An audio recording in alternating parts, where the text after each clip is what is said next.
थंडीच्या महिन्यातला एकदम स्पेशल आणि असा खास बेत आहे. तर चला मग बघूयात. आणि आजचा जो आपण बेत केला आहे तो आहे चिकन बिर्याणी. अहो, चिकन बिर्याणी म्हटलं की मनामध्ये अनेक प्रश्न येतात. ते म्हणजे ती मोकळी सुटसुटीत होईल की नाही किंवा मार्केटसारखी तिला चव येईल की नाही, असे अनेक प्रश्न आहेत की नाही मनात. अहो, मग ह्या व्हिडिओमध्ये दाखवल्याप्रमाणे एकदा ही चिकन बिर्याणी नक्की करून बघा. 100% तुमची बिर्याणी मोकळी सुटसुटीत आणि चवीला एकदम भन्नाट बनेल. तर चला वेळ न घालवता रेसिपीला सुरुवात करूया. बिर्याणी तयार करण्याआधी त्याची सर्वप्रथम तयारी म्हणजे तो कांदा तळून घ्यायचा असतो.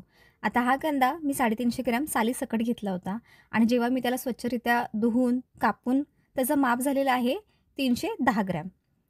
त्याच्यामुळे सर्वात आधी आपल्याला हा कांदा व्यवस्थितरित्या खरपूस तळून घ्यायचा आहे. आणि कांदा तळत असताना आपल्याला तो खूपही लालसर करायचा नाही आहे, कारण की जेव्हा तो आपण तेलातून बाहेर काढतो तेव्हा त्याची कुकिंग प्रोसेस ही चालू असते.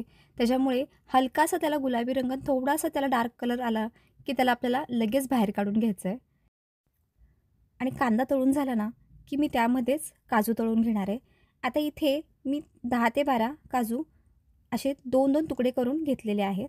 आणि ह्यालाही आपल्याला खूप जास्त काळपट करून घ्यायचं नाही आहे. हलकंसं त्याला रंग थोडा बदलला की आपल्याला त्याला लगेच बाहेर काढून घ्यायचं आहे. आता मी जेवढा काही कांदा तळून घेतलेला त्याला मी 2 भांड्यांमध्ये वेगवेगळ्यारित्या ठेवलेला आहे. आता एक आहे ज्याच्यामध्ये काजू ॲड केलेत, ते आपण सजावटीसाठी वापरणार आहोत. आणि जो दुसरा कांदा जो वापरलेला आहे तो आपल्याला जे चिकन मॅरिनेट करतो त्यामध्ये ॲड करायचा आहे. पण ह्या कांद्यामध्ये आपल्याला हलकंसं मीठ ॲड करायचं आहे, नाहीतर हा कांदा आहे ना जरा आळणी लागू शकतो. म्हणून कधीही कांदा तळून झाल्यानंतर त्यामध्ये हलकंसं मीठ ॲड नक्की करावं. आता आपल्याला 1 किलो तांदूळ आणि 1 किलो चिकन ह्या अंदाजानुसार मी इथे 50 ग्रॅम लसूण घेतला होता आणि 25 ग्रॅम मी इथे आलं घेतलं होतं. कधीही लसणाचं प्रमाण हे आल्यापेक्षा जास्त असावं. आता इथे मी लसूण, आलं, 5 मिरच्या आणि थोडीशी कोथिंबीर ह्याचं वाटण करून मी इथे हे जे 5 चमचे किंवा 4 चमचे हे जे तयार झालेले आहेत. आता जो पोहे खायचा चमचा आहे त्या प्रमाणानुसार मी 2 मोठे चमचे मीठ घेतलेलं आहे, अर्धा चमचा हळद आणि 2 चमचे आपल्याला बिर्याणी मसाला घ्यायचा आहे. आणि जे दही घ्यायचं आहे ते दही आपल्याला 1 वाटी घ्यायचं आहे. पण हे दही आपल्याला आंबट घ्यायचं नाही आहे, हे दही आपल्याला फ्रेश दही घ्यायचं आहे. आणि 1 चमचा धनेपूड ॲड केलेली आहे आणि 1 चमचा लाल तिखट. आणि त्यानंतर थोडीशी कोथिंबीर आणि पुदिना, ह्या सर्व गोष्टी चांगल्या व्यवस्थितरित्या मिक्स करून घ्यायच्या आहेत. आणि मग नंतर आपण चिकनमध्ये त्याला मॅरिनेट करून घ्यायचं आहे. मी नेहमीच अशी बिर्याणी करताना सर्वात आधी पहिला मसाला तयार करून घेते. कारण काय होतं, आपण डायरेक्ट चिकनवरच ह्या सर्व गोष्टी एकत्र टाकल्यात ना की ते व्यवस्थितरित्या त्या सर्व पीसेसना लागल्या जात नाहीत. त्यामुळे मी सर्वात आधी पहिला मसाला तयार करते आणि त्यानंतर तो चिकनमध्ये ॲड करून त्याला व्यवस्थितरित्या चोळून घेते आणि मग मी ह्याला असंच मॅरिनेट करायला ठेवते. आता आपण चिकनला ह्या सर्व गोष्टी चोळून झाल्यानंतर त्यामध्ये आपल्याला 1 लिंबूही ॲड करून घ्यायचा आहे. आणि जो आपण कांदा ठेवला होता ना तळलेला, तोही कांदा आपल्याला ह्यामध्ये ॲड करायचा आहे आणि ह्याला व्यवस्थितरित्या चांगलं चोळून घ्यायचं आहे. आणि आपल्या ह्या चिकनला ना चांगला स्मोकी फ्लेवर येण्यासाठी मी ह्याला चांगला एक छोटा तुकडा कोळसाचा आणि त्याच्यावर थोडं तूप टाकून त्याला असंच मी 1 तासभर असंच ठेवून देणार आहे. जर बिर्याणी करताना जर तुमच्याकडे वेळ असेल ना तर शक्यतो ह्याला 1 ते 2 तासभर त्याला छान मॅरिनेट करायला ठेवायचं आहे. पण जर तुमच्याकडे वेळ नसेल तर तुम्ही ह्याला अर्धा तास जरी असं ठेवलंत ना तरीही काही हरकत नाही, तरी आपली बिर्याणी एकदम व्यवस्थितरित्या बनते. आता मी ह्याला चांगलं अर्धा ते पाऊण तास मी ह्याला असं ठेवलं होतं. तोपर्यंत आपण तांदूळ शिजून घेऊयात. आता मी इथे वेलची, काळी मिरी, लवंग, तेजपत्ता, दालचिनी, चक्रीफूल आणि 1 चमचा शाही जिरा घेतलेला आहे. आणि या सर्वांचं माप मी आपल्या डिस्क्रिप्शन बॉक्समध्ये दिलेलं आहे, तुम्ही जाऊन तिथे पाहू शकता. आता मी इथे 2 मीडियम आकाराचे कांदे घेतलेत.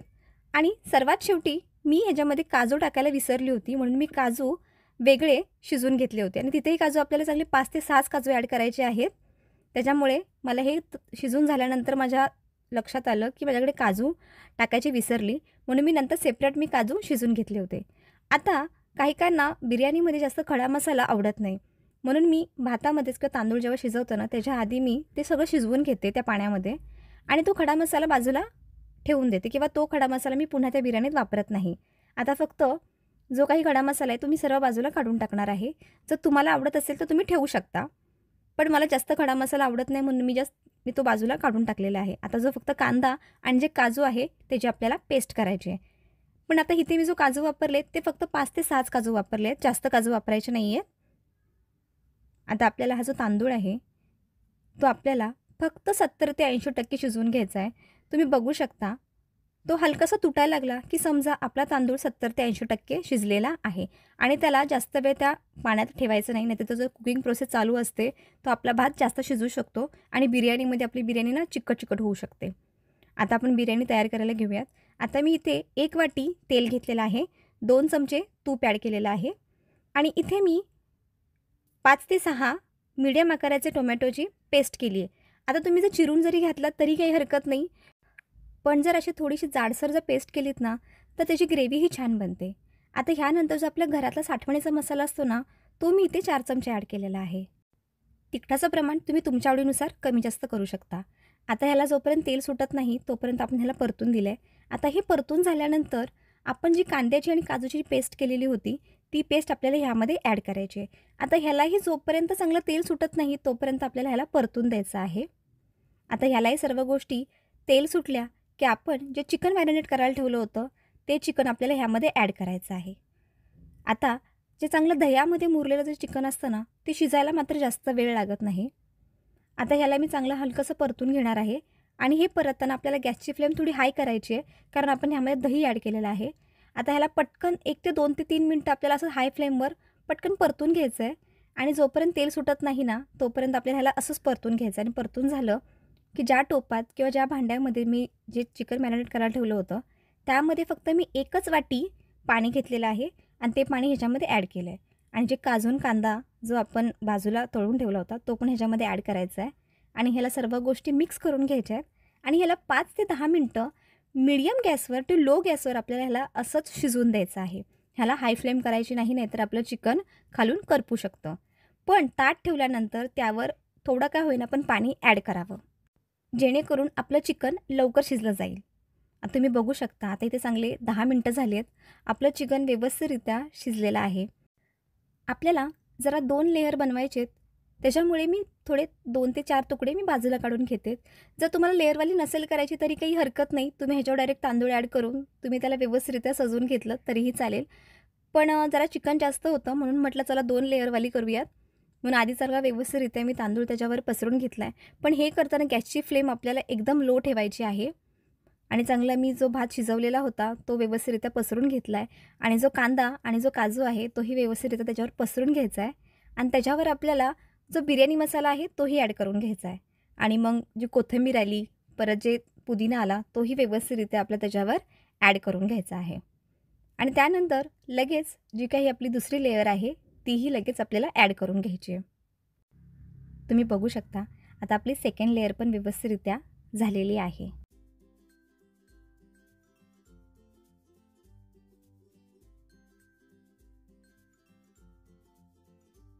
जर तुम्हाला फूड कलर जर आवडत असतील तर तुम्ही ॲड करू शकता. तर इथे मी जरा येलो कलर आणि थोडासा रेड कलर मी ॲड केलेला आहे. आता ते तुमच्या आवडीनुसार आहे. तुम्ही नाही केलात तरी काही हरकत नाही, हे ऑप्शनलला आहे. आता ह्याच्यावर झाकण ठेवून आपल्याला बाजूला काही गव्हाचं पीठ किंवा कोणतंही पीठ लावण्याची गरज नाही आहे. तुम्ही जर काही पीठ न लावतासुद्धा तुम्ही अशी बिर्याणी केलीत ना तरी आपली बिर्याणी एकदम भन्नाट बनणार आहे. कारण मला असं वाटतं की ते पीठ उगाच वायाला का घालवायचं. जर आपण पीठ न बाजूला लावता जर आपली बिर्याणी जर परफेक्ट बनत असेल तर आपण पीठ तरी ते का वायाला घालवायचं.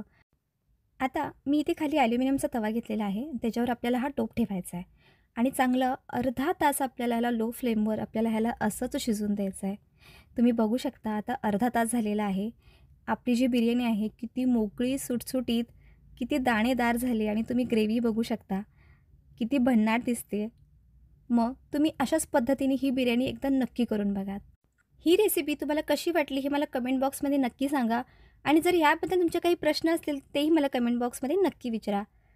व्हिडिओ आवडला तर व्हिडिओ लाईक करा, कमेंट करा आणि आपल्या मित्रमंडळींसोबत ही रेसिपी नक्की शेअर करा. पुन्हा भेटूयात अशाच नवनवीन रेसिपीसोबत. धन्यवाद.